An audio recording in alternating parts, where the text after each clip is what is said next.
ओम शांति। आज कोई भी व्यक्ति अगर कोई भी दान पुण्य धार्मिक कार्य करना चाहता है या करता है तो वो सबके बीच में सबको बताता है कि मैंने ये कार्य किया है। अगर किसी ने दान किया है तो वो भी बताता है, और अगर किसी ने कोई धार्मिक अनुष्ठान करवाया है, मंदिर की स्थापना करवाया है या कोई भी धार्मिक कार्य करवाया है तो वो व्यक्ति सबके बीच में बताना चाहता है, रखना चाहता है और सबको बताता है कि मैंने ये कार्य कराया है, क्योंकि उसका नाम होना चाहिए। आज हर कोई चाहता है कि मेरा नाम सबसे ऊंचा हो और उसका नाम होना चाहिए कि मैंने ये कार्य कराया है। कोई भी कार्य, धार्मिक कार्य कराने के बाद व्यक्ति उसमें अपना नेम प्लेट लगा देता है कि मैंने ये कार्य करवाया है। लेकिन वास्तव में अगर देखा जाए कि जो कार्य करने के हमें निमित्त बने हैं, जो कार्य करने के लायक हमें जिसने बनाया है, जो कार्य हमने कराया है, उसमें जो धन लगाया है वो कहाँ से लाए थे हम, और वो किसने दिया है हमें और किसके कार्य में लगाया है।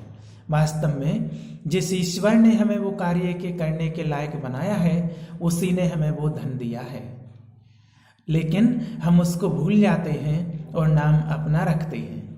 भगवान ने हमें क्या क्या दिया है उसने कभी नहीं बताया है। हम थोड़ा सा भी अगर दान पुण्य के कार्य में धन लगाते हैं तो उसमें अपना नाम चाहते हैं, लेकिन उसमें अपनी नेम प्लेट लगा देते हैं। लेकिन वास्तव में भगवान ने हमें क्या क्या दिया है उसने कभी हमारे माथे पर नेम प्लेट लगा करके नहीं भेजी है कि मैंने क्या क्या दिया है। हमारे पास जो कुछ भी है सब उसी का दिया हुआ है, लेकिन वो कभी नहीं कहता है कि मैंने दिया है। कहा जाता है मैं नहीं मेरा नहीं ये तन उसी का है दिया, मैं नहीं मेरा नहीं ये तन उसी का है दिया, जो भी तेरे पास धन है वो उसी का है दिया, देने वाले ने दिया किस कदर किस शान से। देने वाले ने बड़ी कदर से दिया, शान से, किसकी इज्जत करना, कद्र करना। देने वाले ने दिया किस कदर किस शान से, लेने वाला कह उठा किस कदर अभिमान से, ये मेरा है, ये मेरा है। उस ईश्वर ने जो कुछ भी हमें प्रसाद स्वरूप धन दिया है तो उसकी कदर करनी चाहिए, क्योंकि उसने बड़ी शान से दिया है, हमें उसकी इज्जत करनी चाहिए। लेकिन आज लोग अभिमान से कहते हैं ये मेरा है, ये मेरा है, ये कार्य मैंने कराया है, मैंने इसमें इतना धन लगाया है। इसलिए फिर लोगों को उसका पूरा श्रेय नहीं मिलता है। जो भी हम दान पुण्य करते हैं उसका पूरा श्रेय उस व्यक्ति को नहीं मिल पाता है जिसने वो कराया है। उसका पूरा फल उसको नहीं मिलता है, क्योंकि उसने सबको बता दिया। जिस प्रकार से कहा जाता है अगर किसी से कोई पाप हो जाए, पाप कर्म हो जाए, तो वो कहता है कि सबको बता दूं।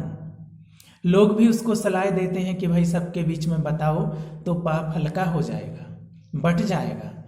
तो जब पाप बट सकता है वो हल्का हो सकता है, तो इसी प्रकार से जब हम दान पुण्य धर्म करते हैं तो वो भी जब हम दूसरों को बताते हैं तो वो भी बट जाता है, उसका श्रेय भी दूसरों तक पहुंच जाता है और उसका फल भी हमें पूरा प्राप्त नहीं हो पाता है।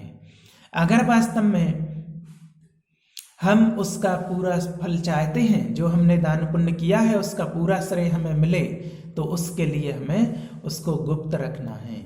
इसलिए गुप्त दान करिए। कहा जाता है गुप्त दान महापुण्य होता है। इसलिए भगवान का नाम भी एक गुप्तेश्वर रखा है।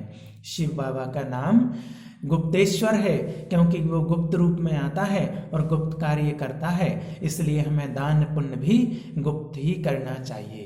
अगर हम चाहते हैं इसका पूरा श्रेय फल हमें ही मिले तो हमें कभी भी उसको दिखावा नहीं करना चाहिए, क्योंकि जो कुछ दिया है हमें ईश्वर ने दिया है और ईश्वर के कार्य में ही लगा रहे हैं, तो हमें दिखावा करने की आवश्यकता नहीं है।